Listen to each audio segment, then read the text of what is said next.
Okay, guys, in just a matter of days, we'll have tons of new Destiny 2 information to talk about. We'll have to do serious shows again. We'll have to bring tips, tricks, information, lists, stats, all this sort of thing. So, look, what I'm saying is this is our last chance to just do real stupid stuff on the podcast, all right? Okay. I was playing Titanfall the other night, and I got a message from a guy who was AFK on my channel that said, "It's so lonely out here." And so I messaged him back, and I said, "I'm a type of bird." And he didn't respond. I've spent an unreasonable amount of time driving to GameStops and Walgreens in the past few days. Oh. I feel ashamed. Yeah, you win. All right, Bones, stupid it up. Okay. What is Fozzie Bear's favorite weapon foundry? I know, but I don't know. What? Haka haka. Take it away.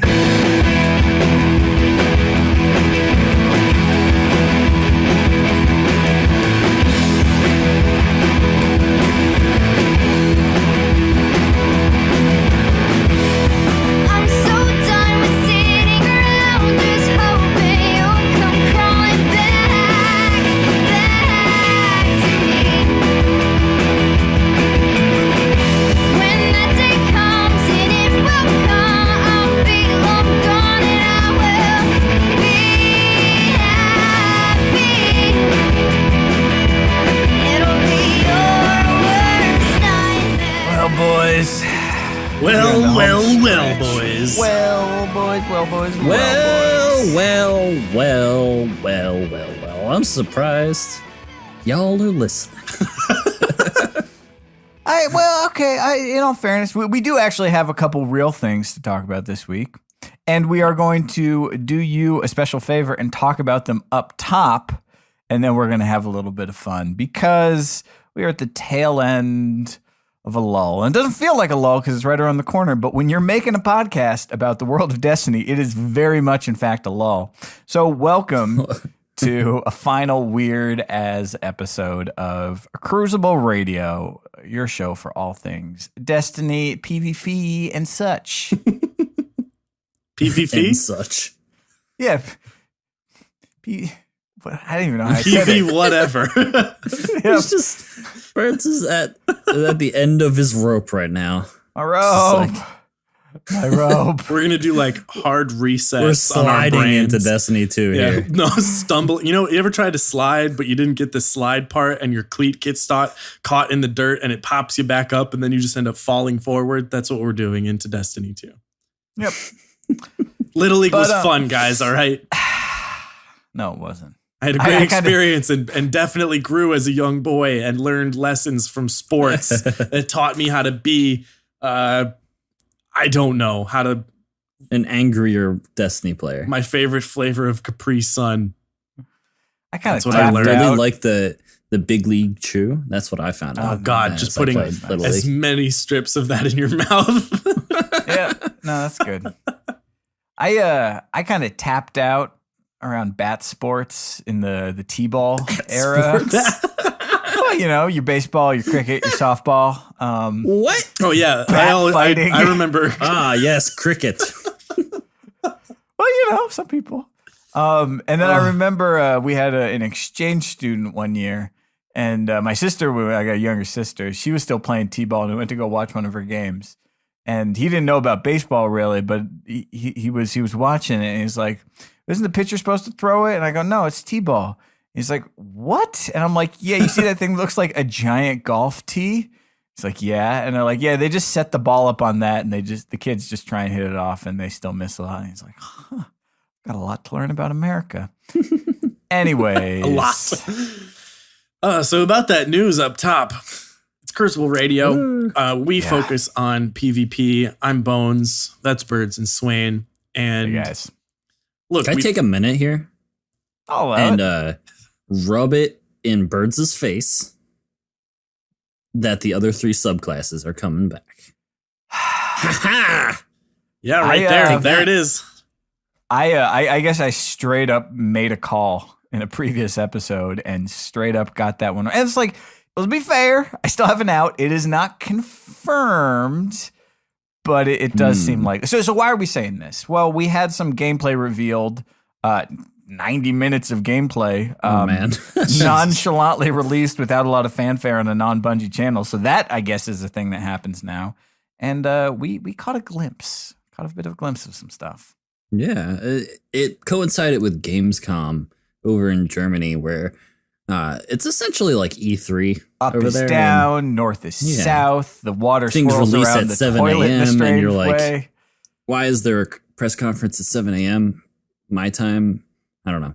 Very weird, but it's just one of those things that we're getting some more of the drip feed of Destiny 2 gameplay, and they really like just nonchalantly plopped a bunch of information in our laps. Some new exotics, return of subclasses, returning exotics, and all sorts of other stuff. It's useful to point out the very nonchalant nature of this. Like, usually it's a big fanfare when they announce, like, oh yeah, there's those 3 subclasses you didn't think you're getting are coming back. And then it's just like, a big reveal or whatever, gameplay, something. And it's just like, nope, somebody caught a glimpse of one of the missions that you unlock. And then they caught a glimpse of another one that was hammer related. And Swain's little ears went whoop, and he got all happy. I had to pull over and react to it on Twitter. Tweet gibberish. I was so happy. In between driving from GameStop to Walmart and back. I cannot confirm nor deny that that's exactly what I was doing. But no, it's exciting. It's one of those things that like I very much bonded with Sunbreaker, and I was kind of upset. Like, they just put out the subclass with Taken King. It feels like just put it out, but it was the last subclass to come out, and like, why would they take it away again? Like, it felt like they put so much work into it, and all 3 of them to be like, nope, that's not the one you're gonna get. So from the get-go, I was like, I think we're gonna get it, but I'm not gonna put all my eggs in one basket per se. I was kind of sad because the way you'd set it up in, I believe, last episode was that until hammers come back, you're just going to play them all. You're not going to be a main. You're going to enjoy all of it out there. It literally has no time. Yep. Nope. Swain, main, hammer, bammer. I will play the other stuff. I've talked about it before. Like, I felt like when I restarted my game tag on PlayStation, I just didn't want to go back and re-level every single thing up. Like, I had done that before. I had every subclass on every character. I played all of them. But it was something about that, like, that reset with the mountain of stuff you had to do. That was just like, you know what? I'm not going to do it all. Yeah, it became harder to just redo a character, and you eventually just realized you're good with one thing. Yeah. No, I'm going to play a lot of all 3 once it comes out. I may like stagger them across consoles, like maybe have my Warlock on like Xbox and my Hunter on PC, but I'll have all 3. So one of the reasons I'm having trouble getting super, super psyched about this right now is just the way it came out. And I feel like it's just giving me a different impression of what could happen.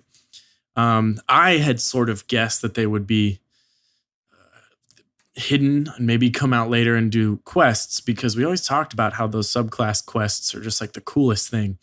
And man, if we're going to find out through someone just dicking around in patrol and then they find an item and it's like, hey, I'm going to post this on Reddit and hey, everyone found out. I just wish that would have happened on September 6th, like that would have been way more exciting. I would have hopped on my own Sparrow and headed right to that spot or something like that. But yeah. I guess what we don't know is how this plays out. Is it just collecting items? What happens? So I do hope that there's some sort of mystery to it. And it's not just like, yes, after I level this up, I now level this subclass up. Because I don't know, there's something special. Like Swain, you say you bond with it.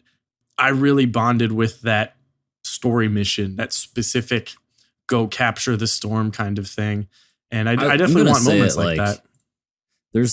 There's so many cutscenes that they're going to be putting into Destiny 2. that I'm probably going to guess maybe one of them might be tied to getting the subclasses back. Like, if it's not just, if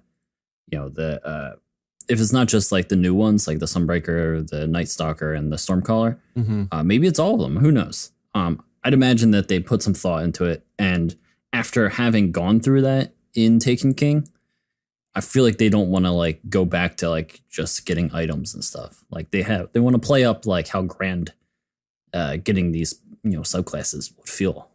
Yeah, I hope that makes me more excited for it. That there's just something we don't know yet. Because right now it's just like, oh, really? All right.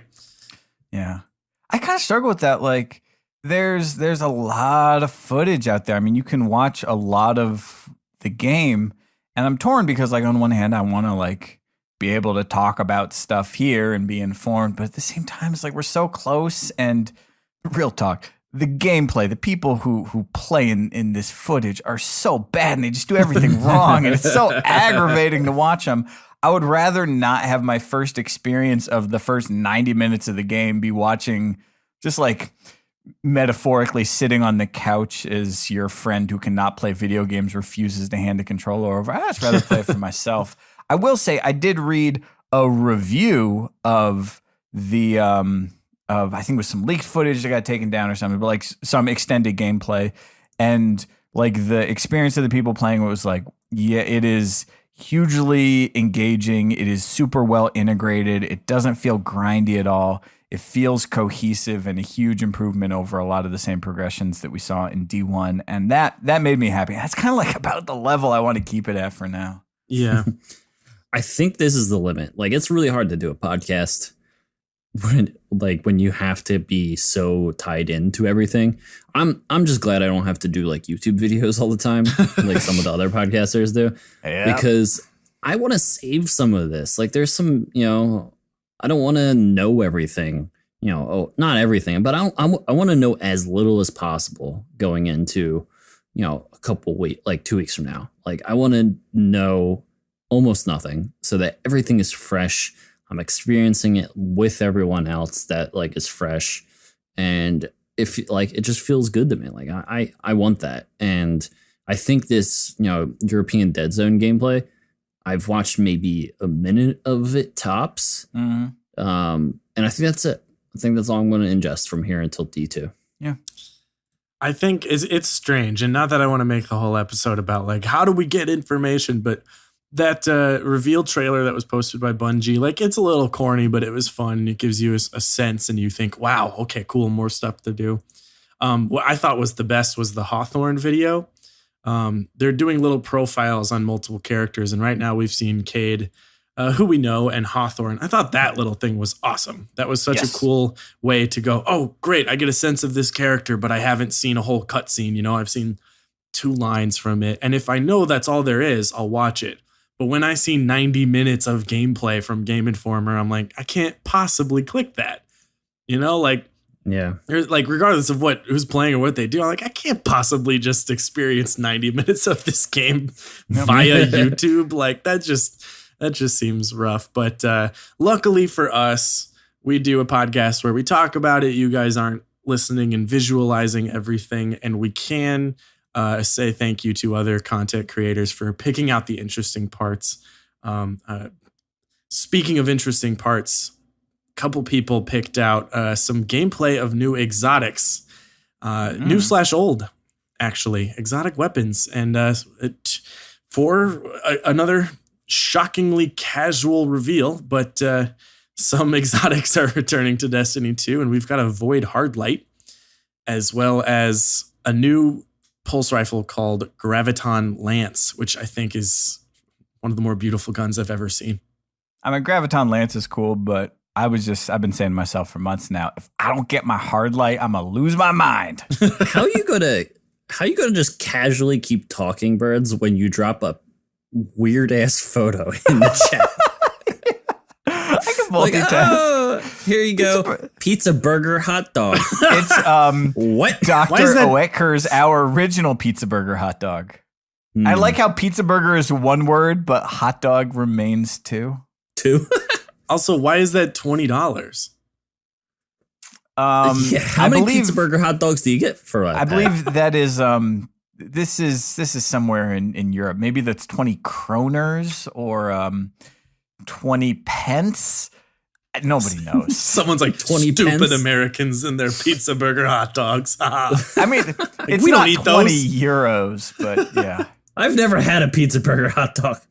Yeah, leave me alone.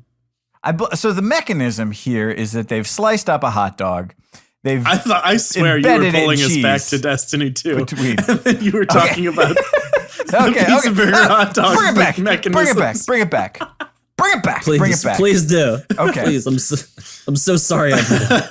So the mechanism here on Hard Light seems to be the same, that it bounces off of objects. That's all I know. It bounces off a pizza burger. No, okay. No, let's try, guys. Let's try. It's void. That's something. And it's been reimagined a little bit to be a truly Omelon weapon, which is cool. I'm gonna go Good ahead home and for it. guess that it's not just void, that you can mod it to be whatever one you want. I am curious if that's true for a lot of exotics, and they really sort of advertise the Borealis as being able to do that. And then we played the beta, and there's all these mod slots, and we're like, it seems like everything can do that. So I'm wondering if exotics, if more than one exotic will do that. I doubt things like Sunshot and Risk Runner will. Those seemed very specific about being solar and arc. But yeah, I mean, Hardlight can.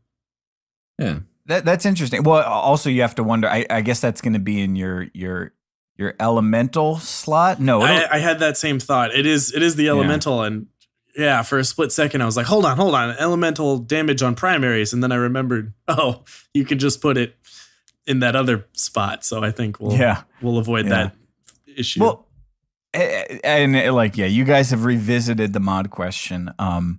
I want to say, like, we have seen some mods that change element like that, or yes. It's not that. It's that we saw in the beta that the mod slot was setting the element for the elemental guns that we had. So it's like, okay, that's what the mod slot is doing there. So yeah, maybe you can swap it. Maybe it works like that for exotics. Although I want to say the exotics that we have seen are totally locked down.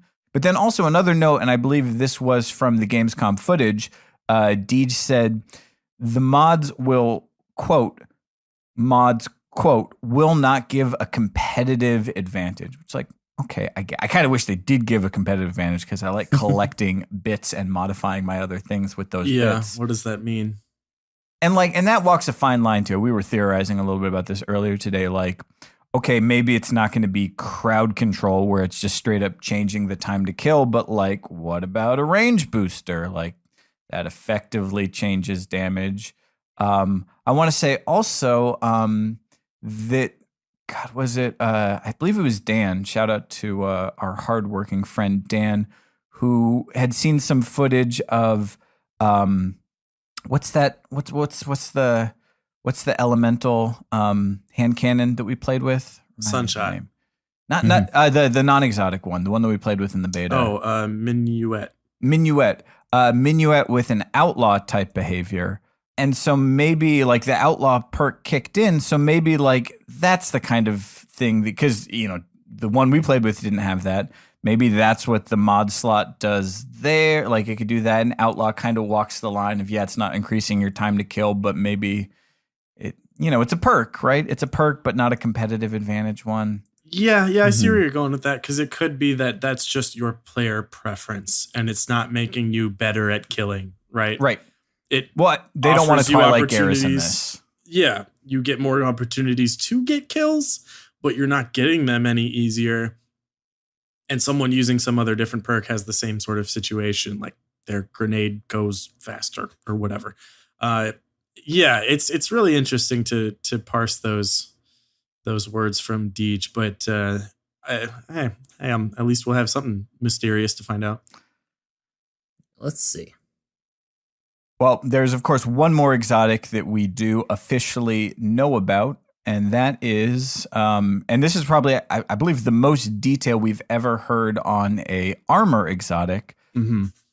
This is an armor exotic, a warlock helmet called Eye of Another World, and this one. Sounds like it looks cool. Oh, you bet it looks cool. No, it's actually just it looks like a mannequin head, except the eyeballs have both been replaced with tiny globes that spin around. But okay, now what do we hear about this? In addition to giving priority targets a glowing red outline, no, that one, it also speeds up the recharge rate of your grenade, melee, and rift. Not a dramatic amount, but enough to be detectable. And cool. I like it. I know we're comparing it against nothing else, but when you say stuff like charge or cooldowns increased and things like that, the reaction to the changes, slower grenades and melees and all that, I feel like that's just immediately going to be a very popular all around cover your bases sort of exotics, which is those do tend to be appealing. Bungie has said that exotics change the way you play. They don't necessarily make you better, but some exotics just feel like they do, and I think that one will be popular depending on how strong it is. That also seems like, well, it tells us two things. One, that things that modify your cooldown rate, and like we all missed our grenades in the beta, things that modify your cooldown rate will at least be something that's present, if not fairly common. I mean, it seems like it would be unfair to have this and not have something in the other classes to also do that. But that feels nicely exotic too. Like we just don't really have a lot of reference points for how they're approaching exotic armor in D2. That feels like a pretty exotic thing. That's four things. So like, yeah, so maybe this is an example of an exotic that's sort of Ophidian aspect-esque, and as you say, Bonesy, just like a nice utility one that just sort of makes a lot of stuff good, which seems appealing, which means that hopefully the other exotics are maybe a little bit more focused, but similarly appealing to, again, not Twilight Garrison, the whole situation. Yeah. All of them with this second chance is very intriguing. We saw glimpses in this footage. Someone found a little screenshot of the feedback fence, the Titan arms, which never really struck out as a very popular one in D1, though they were probably the best for fashion. They were real cool. It was basically like wearing sleeper simulant on your arms. So I'm curious to see if that one changes. Does that have the same sort of melee effect, or do they rework that entirely? And how does it play into having new old gear but in a new game? So a lot of questions there too. I do like this description of the Graviton Lance. On kills, releases what looks like a mini black hole that travels past the target, wreaking additional havoc. And when you pull the trigger, it makes a sound like a guitar amp being flicked on. Yes. If you don't know that sound, like the sound of tubes firing up, that is a good sound. I hope I hear that sound all the time. I think that's pretty much the new stuff. All right, let's get stupid. I mean, we do really appreciate everyone, sticking with us as we make it through this end here, the end of Destiny 1.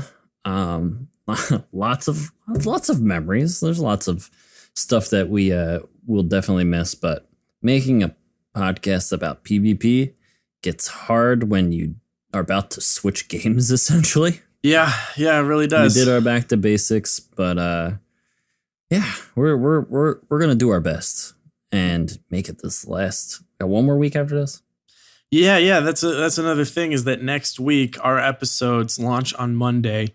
It's going to be a holiday, and it's going to be the 2 days before Destiny 2. Like, yeah, we'll have our full breakdown, 1.5 hour long episode talking about all you can know about Universal Remote, how it's the best gun to use right now in Destiny 1, mitigates the special ammo, and you'll go on the best kill streak of your life on Tuesday while you're going insane waiting for the servers to open up on D2. But yeah, so that episode will also be lighter, but after that you guys are going to have to pause and like take breaks, because we'll have such good information, juicy tidbits and all this new stuff to talk about after that, and we are beyond excited to do that. We also got some interviews lined up for right after it drops. So we're excited for that too. If you are also a fan of our thoughts on PvE, there are some of you out there. There are literally dozens of people who listened to the PV episode a long time. That Dozens. was dozens. That was following Taken King's release when we realized that the Dreadnought had so many mysteries. There was tons added to the lore, the Book of Sorrows, etc. And we do enjoy that part of Destiny quite a bit. And we talked about it for a full episode, and that was bonus content. So you'll still get your Crucible Radio every Monday, but we might be dropping some more bonus PvE content because it looks like there's going to be about Something 80 to plus talk about. missions worth of stuff to talk about. I cannot wait. There was mentions of lore bits in these EDZ articles where you could find something and Ghost would talk about it. And they tried that a little bit in Destiny 1, and I'm excited to see if they improve upon it because as we know, the Grimoire is gone. I'm so excited. It's disgusting. In the spirit of a show about PvP, I know we've been playing other games. We've been exploring our options. Some shooters and some non-shooters, but there's always lessons to be learned about a competitive mindset. And also, we did not plan this bit. I'm just springing it on these guys right now, and I've had time to think of something. Spring. Without knowing anything about the particulars of D2, there's a mindset and there's an attitude and there are specific techniques that you can still focus on, you can still learn that transfer across games that will serve you well anywhere. So, question for you guys. In this lull as D1 lines down and the other games you've played, or maybe just in general, what lessons have you learned or have you been focusing on recently? What have you been working on recently that you think is going to serve you well in D2? So I know I mentioned it on that previous episode, and some of you have actually taken my advice on it, but I've been using Headspace, which is a meditation app, for just general life, going through the basics. They have a bunch of free courses that you can take, but I actually signed up for the paid version, and they got a ton of extra courses in there. And it's helped me calm down a little bit and focus inward a little bit more. And I'm loving that I'm doing it now, right before Destiny 2, because I've kind of I haven't been playing a ton of video games these past this week or so. So it's kind of resetting me internally and helping me like I said, calm down, focus a little bit better. I'm getting through all of my tasks I got to get through in the day. But the one thing I am hoping to carry into Destiny 2 with it is they have these little short guided sessions for sports and stuff, and getting you in the right mindset.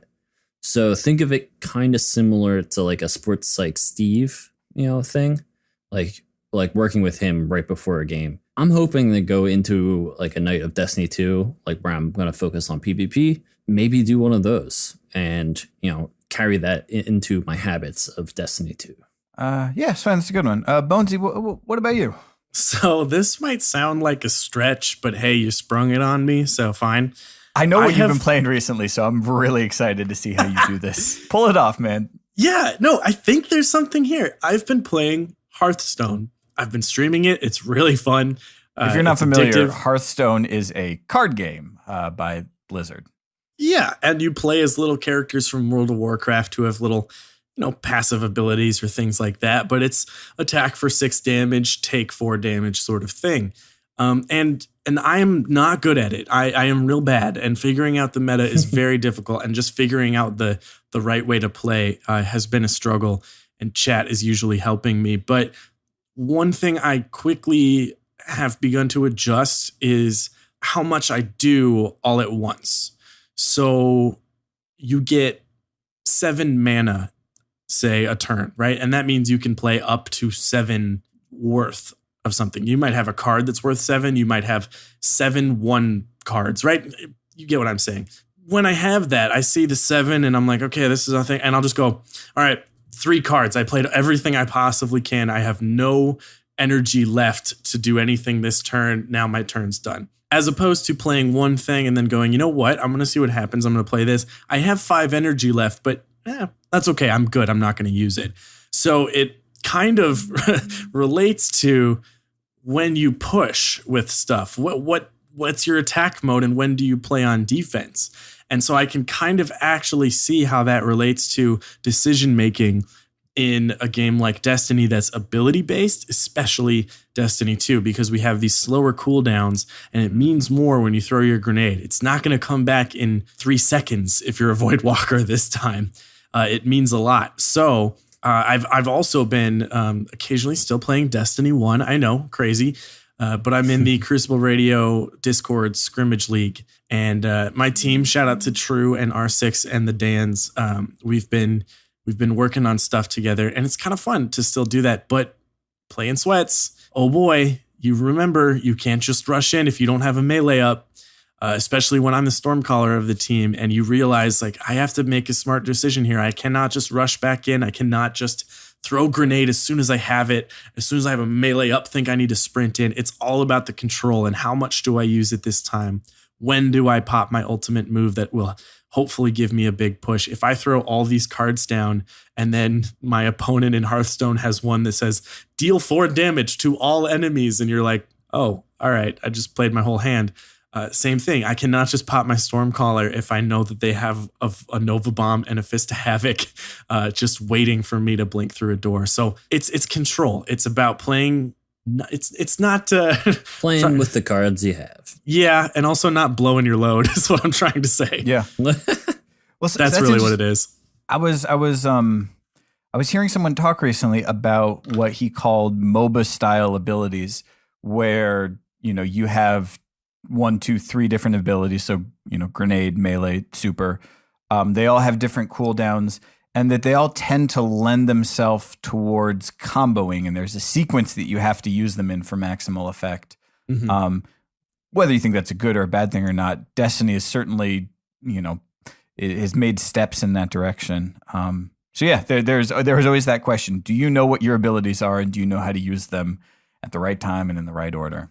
And I even feel that in Destiny 1 when I'm playing Storm, there was a situation where I had used up all of my palindrome. I might have had 1 or 2 bullets, but there was no way that was going to be keeping me alive when this next guy was coming through Party Room on Twilight. So instead, I realized I had both my charges up. I threw an arc bolt down, which he was walking into, and then that struck him at the exact same time as my extended melee, and I killed him with both of my abilities.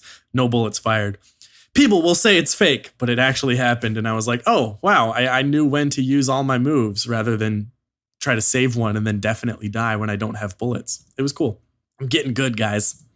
Get good. Watch out. Get good. 1T, 1U.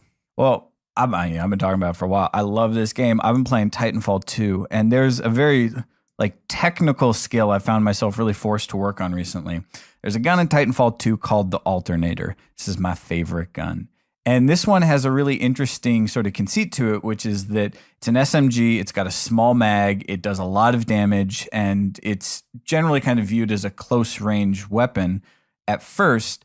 But it turns out that if, it's super full auto, but if you control when you ADS and you actually hip fire in certain scenarios, and if you're very careful with your trigger discipline, you tap fire, you line up your shots well, you can actually do a ton of damage with it out to crazy, crazy ranges. You just have to not fall into the trap of holding down the trigger. And I've been using it exclusively and trying to fight in all ranges with it against people that have guns that work much better in those ranges. And it's just forced me to be really conscientious about the basics of shooting a gun in a video game, which is, are you lining up your shot before you pull the trigger?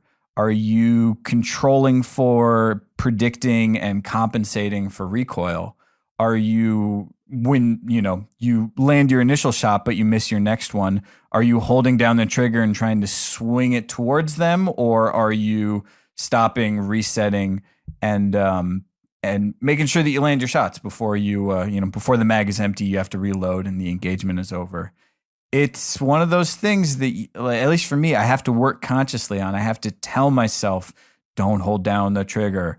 You're losing the fight. Reset, regroup, get a clean shot. You can get 3 kills out of this mag if you do it properly. And Titanfall is a game with a much quicker time to kill, and so does that much more punishing when you make those kind of mistakes. And I think that kind of practice is gonna translate well, especially when you come to a game like Destiny that's a little bit more forgiving in that particular regard. But you've been training with weights on. That is one. Also, thinking about routes. If you got to move across the map, you really need to have the whole route planned out with contingency plans for along the way. And before you take that first step, or someone's going to shoot you in the side because you didn't have your game sense up. It's funny to me how we are so much more aware. You know, we might not execute, but just in terms of how to approach a game, like it's clear that over 114 episodes, we are all we've learned something. 5% smarter in that sense, and it's really cool. It's fun to play other games because of that, where we just approach it with a smart game sense. Scrub mentality is not there, no longer causing problems in our brain, telling us this is just broken, and it's nice.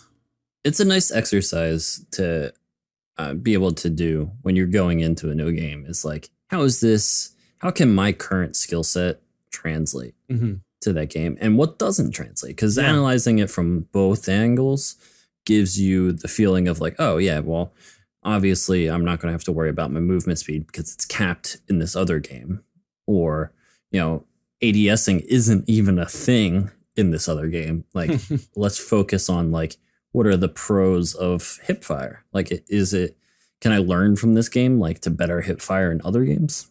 So there's always something to glean from even a card game. Are you better with rockets in Destiny because you're a Pharah main? Yeah, I guess so.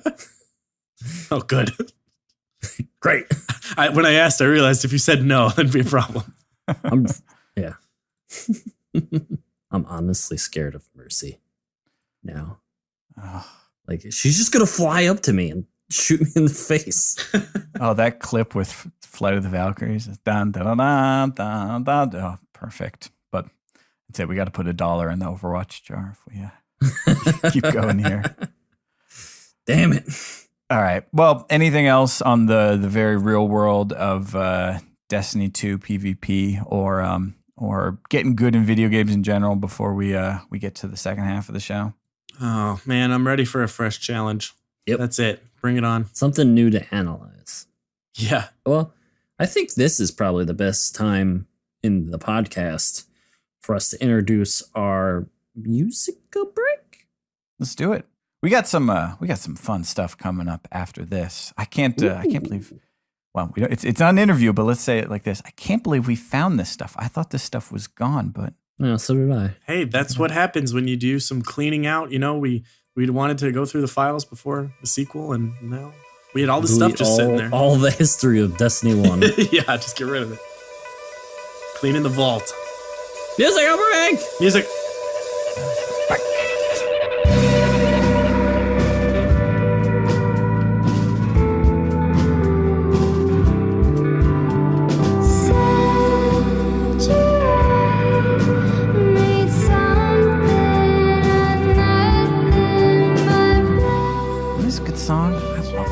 This song is called No, and it's by the band Scott's House from Cleveland, Mississippi. Go check them out. You can download their album for free. Highly recommended. Just go to scottshouse.bandcamp.com. And hey, musicians, send us some music. You know we love to hear it. We love to play it. Send us an email, crucibleradio@gmail.com.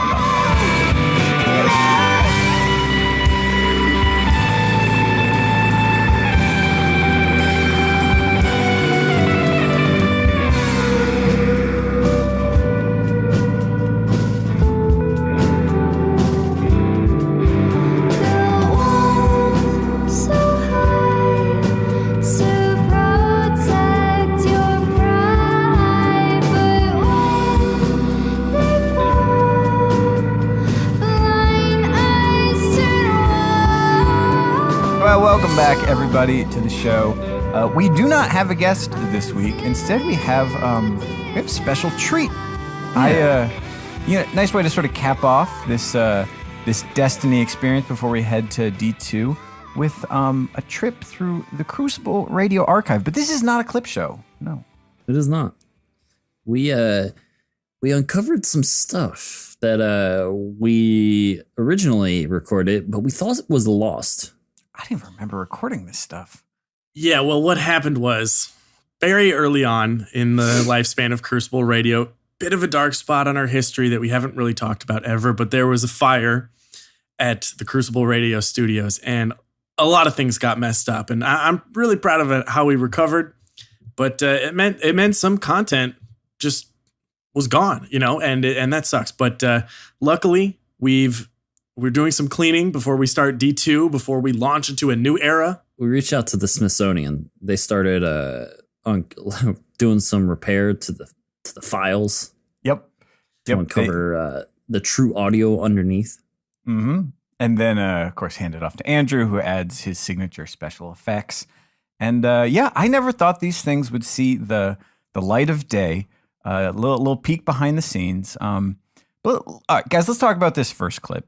If you are a longtime listener of the show, you will remember in our very early days, we had a certain affinity for a particular map. It was kind of new on the scene at the time, and we thought we wanted to talk about it. Bones, of course. I was so into it that I thought it deserved a spin-off. I was already planning the future. Crucible Radio would splinter off into a network of podcasts about Destiny, and my first suggestion was this one. So, this clip is a little beat up. It really, we didn't get all of it, unfortunately, but we might as well just roll it, see what happens. Listening. Okay, listeners, here we go. This the pilot, the first episode 0. Do it again, man. We'll edit this part out. Just do it again. All right, yeah. Just the start of these things are weird, Yeah, I don't. Did we get the audio synced up? No, okay. Yeah. We're good. Okay, yeah, do it again. We'll cut all this out. It's just like once we get deep into an episode, I feel like we're naturals, but okay. Yeah, usually by the end, I'm good.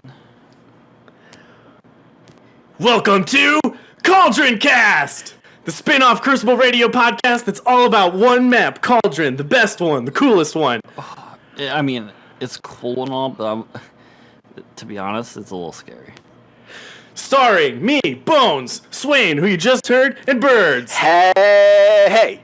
That's Hi. my new catchphrase. So I assume this is probably Tuesday when you're listening to this. So we'll put this one out like a day after the regular Crucible Radio episodes where we just talk about PvP in general. And then this one is a new show that we're doing specifically to talk about what we believe to be the peak, the highest point of Destiny PvP. And that's the map that came with Dark Below, Cauldron. And, recently it was the Trials of Osiris map, and I thought that was the best weekend ever. I'm assuming they'll put it in many, many times going forward, and only good things will come. So I'm really stoked. I would hope it'd be like almost every other week. They do Burning Shrine one week, and then they do Cauldron like every other week.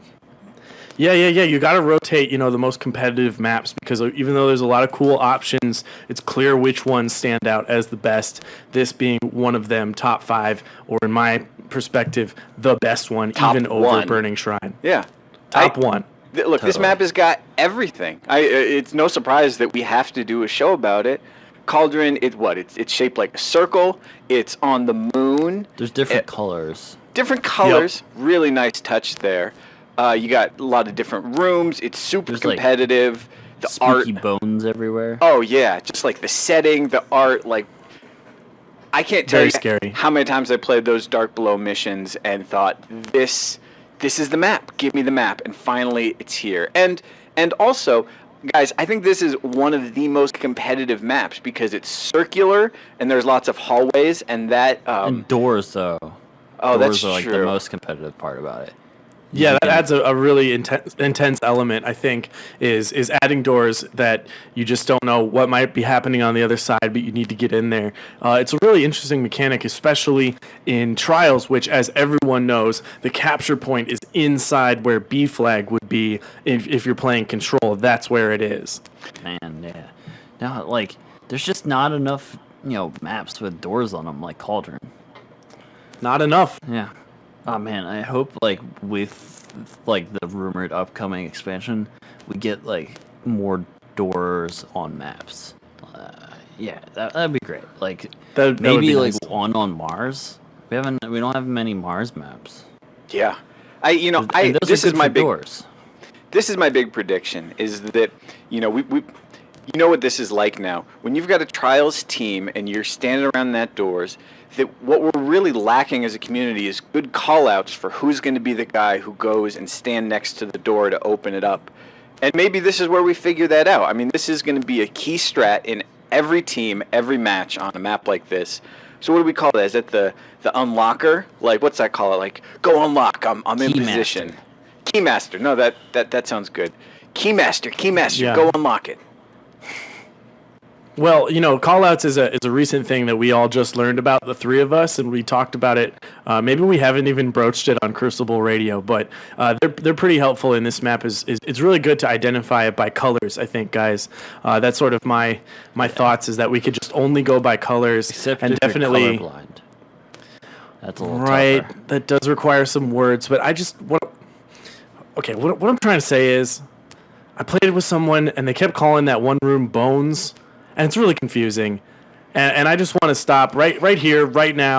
It's like Skeletons.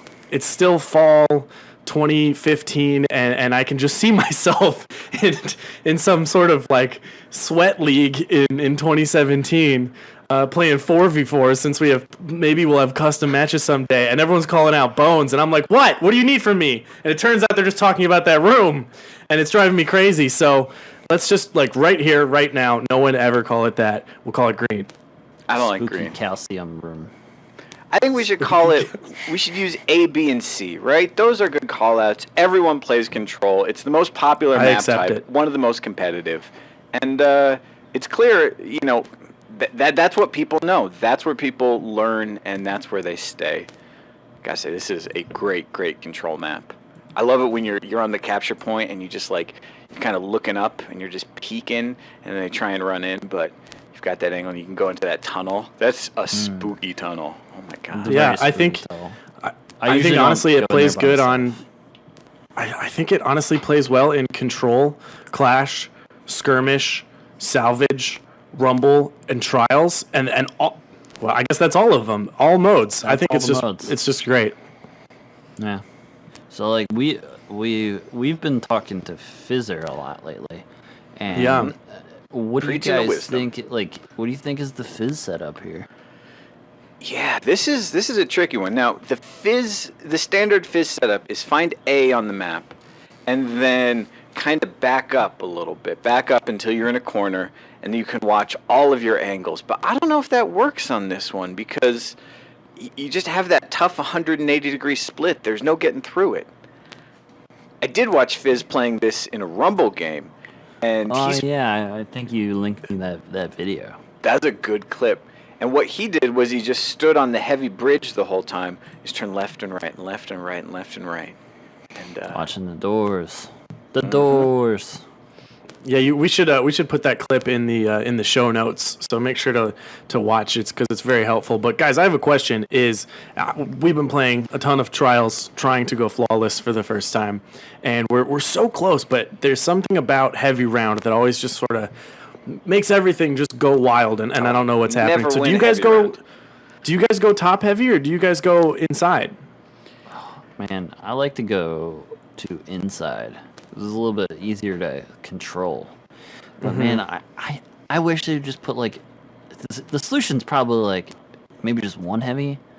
That way you're not like picking and choosing. Yeah, careful, Like, Swain. We don't want to make any suggestions. yeah, but birds might get I see mad what at you're me. saying. I see what you're saying. it's not what this show is for. But yeah, I agree, right? Like, if the teams really just do split up and you take one each, then it's like, all right, I guess we're just going to go through hallways until we find each other and then shoot rockets. Like, that's not fun. The best is when they go outside and you go outside too, and then you can just like throw all your grenades up there and kind of guard it.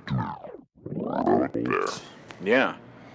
Oh man, double fire bolts there. What do you think is the best loadout? I mean, are we just going to stick with triple Sunsinger and 2 fire bolts on this? Yeah, man. I mean, it's Is there a kind of the reason way to do go. anything else?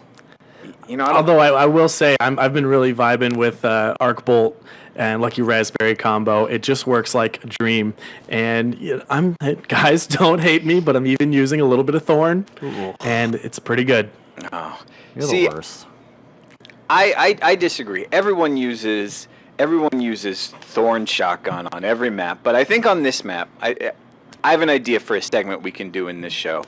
I think there's a lot of very, very kind of hidden loadouts people don't really know about that work really, really well on this map. And like, sure, you can use Thorn if you want, but I think each week let's recommend a different weapon from each of the classes that we really think dominates on this one. I'll get us started. That's a good idea.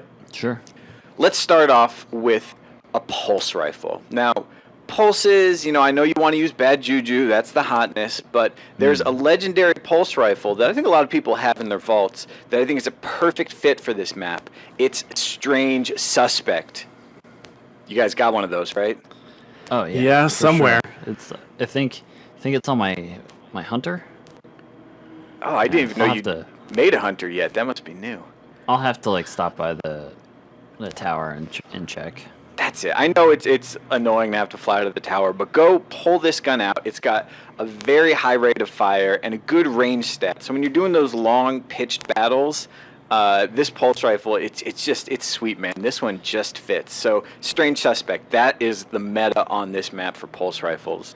Man, I like to do the fizz setup with the scout and use the A1F19XRYL. Yep. That's a good one. one. A1 Yeah. F19XRYL. yeah, very, Classic. very underrated. High impact, high range. You can kind of sit back, watch the far, maybe get that spawn that happens like right there. Yeah, like, from the Yeah, and bridge. people think it's a close quarter map, but the Ryle really does work if you get the angles. It's really just about creating distance. Yeah, if you can control outside, and we saw that so much on the Trials map, just they're going outside, you're really going to want a scout just like this, and probably this exact one, the A1F19XRYL, to really control that long range, because there's some really long sight lines there.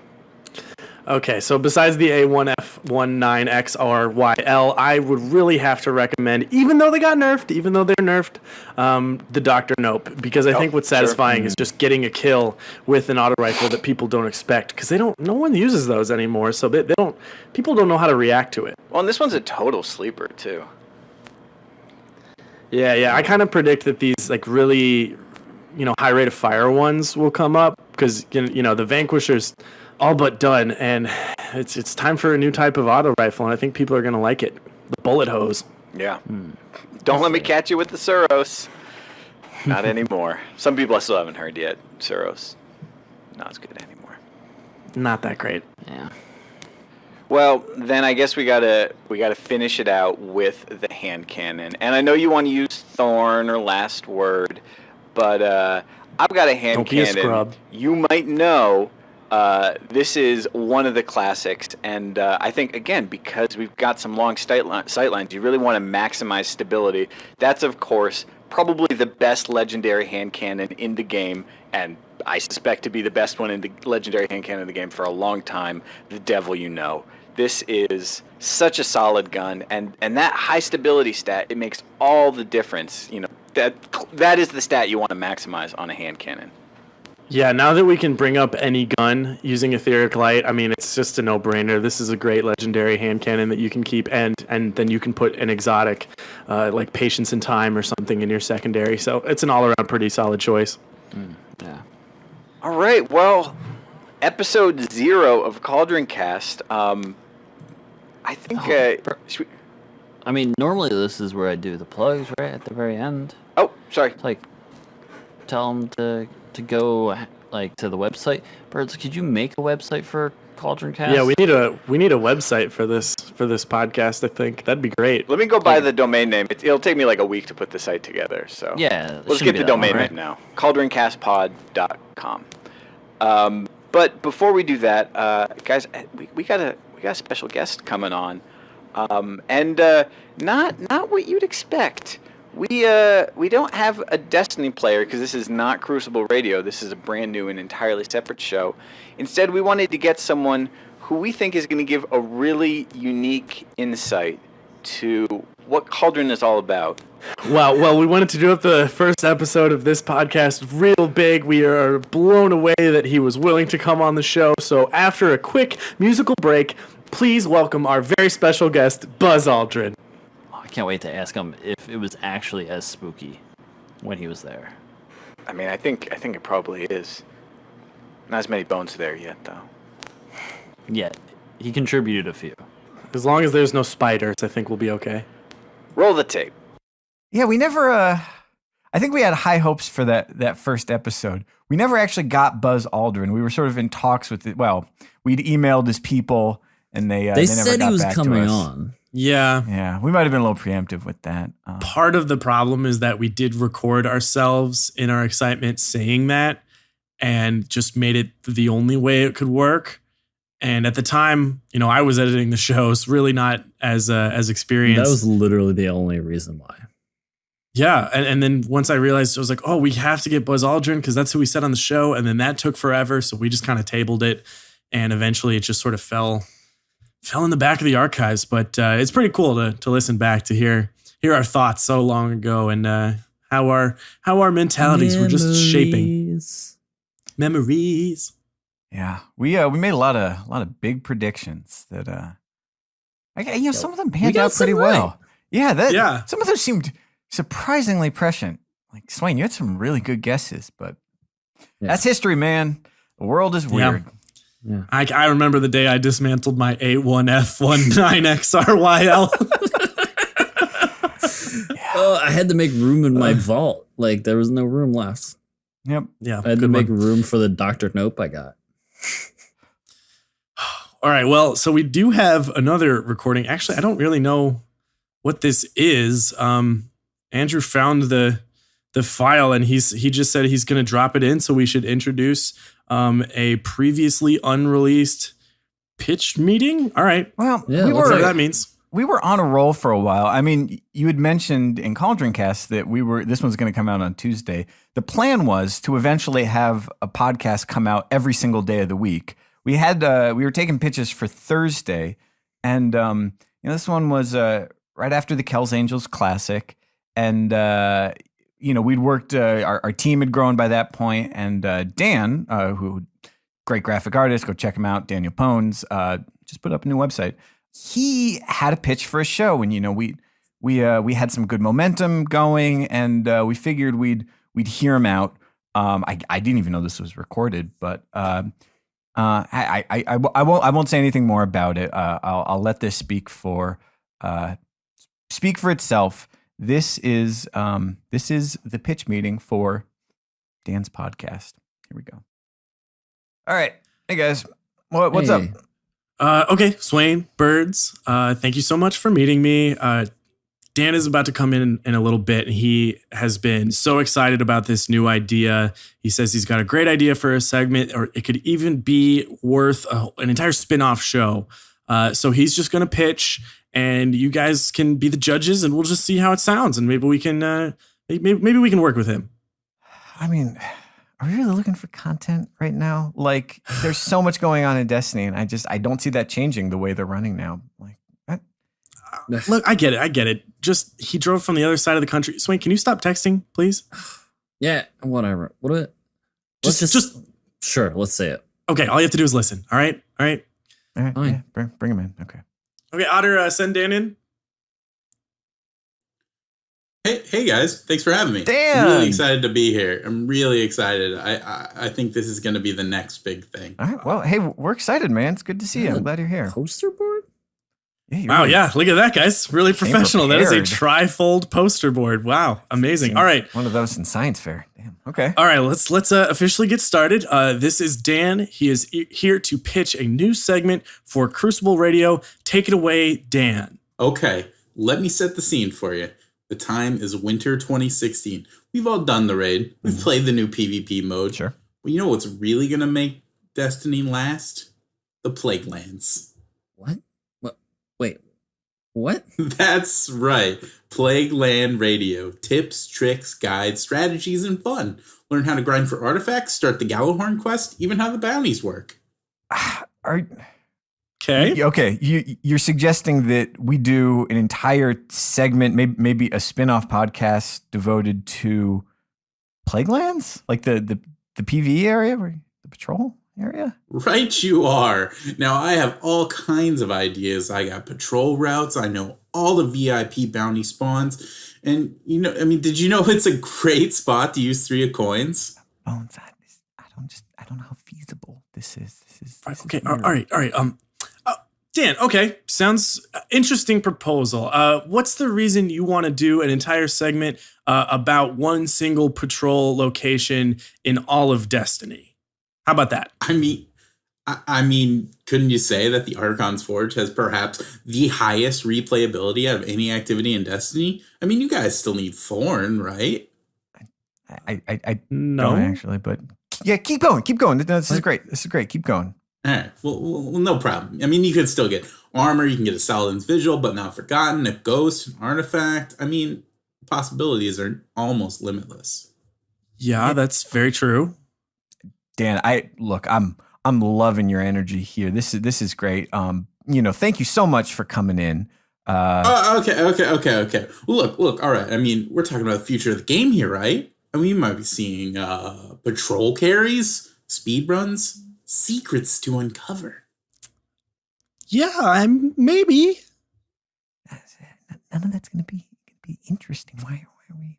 People don't. Birds, I know for a fact you still don't have all the SIVA clusters. All right. Yeah, He's you got got a me point. there. Man, this is so boring. This is more boring than talking about a TWAB article with no news in it. Put your phone away. Come on, man. Okay. Dan, quick sidebar. Just 1 sec. I'm loving it, by the way. Really, Bones, what is this? All right, man. I was trying to throw out some professional courtesy. I didn't know he was obsessed with a patrol area in year 3, okay? He just seemed so excited about it. I thought it was a little Crucible related. Could you? Man, I mean, did you know you don't even need to get axe kills to get credit for the bounty? You can just stand near another guardian with an axe for the bounty. It's great. I mean, like, what a spot. This isn't gonna work. Yeah, man. I'm sorry. We're gonna have to let him down easy. Damn. I get it, guys. Yeah. No, I get what's going on here. No, look, man, I really appreciate your patch on it. This is a great pitch. I mean, this is textbook. That is how a good segment should be pitched. And I just wish that it was, it was the right fit for the show. Right now, Plague Lands, it's interesting for sure. But holy shit, are we still talking about the Plague Lands thing? All right. One final topic.